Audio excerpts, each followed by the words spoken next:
In today's video, I'm going to teach you how to move a subtask to another task in Asana.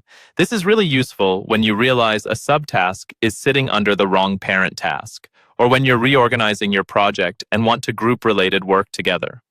Instead of recreating the subtask from scratch or copying and pasting details, Asana gives you a quick way to move it while keeping everything intact, like the description, assignee, and due dates. First, open the subtask you want to move so you can see its full details. You can do this from the main task view by clicking on the small subtask line, or from the project list where it appears. Once it's open, you should see the subtask details panel on the right, including things like the title, description, assignee, and any comments. At the top right of this subtask panel, look for the three dots icon, sometimes called the overflow menu. This icon is where Asana hides additional options that don't fit directly on the main toolbar.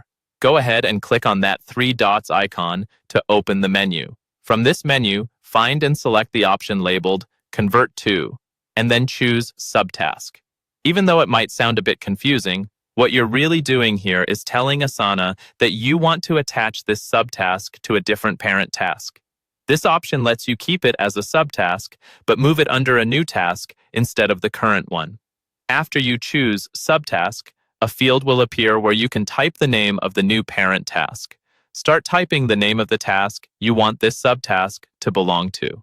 As you type, Asana will show you a list of matching tasks from your workspace or project. Make sure you select the correct one from that list, especially if you have tasks with similar names. Once you click on the correct parent task, Asana will automatically move the subtask under that task. All the subtask's existing information stays the same, only its parent task changes. It's a good idea to quickly open the new parent task and scroll to its subtasks section to double-check that everything looks right. That's all you need to do. By following these steps, you can quickly clean up your projects, move subtasks where they really belong, and keep your workspace organized without losing any of your work.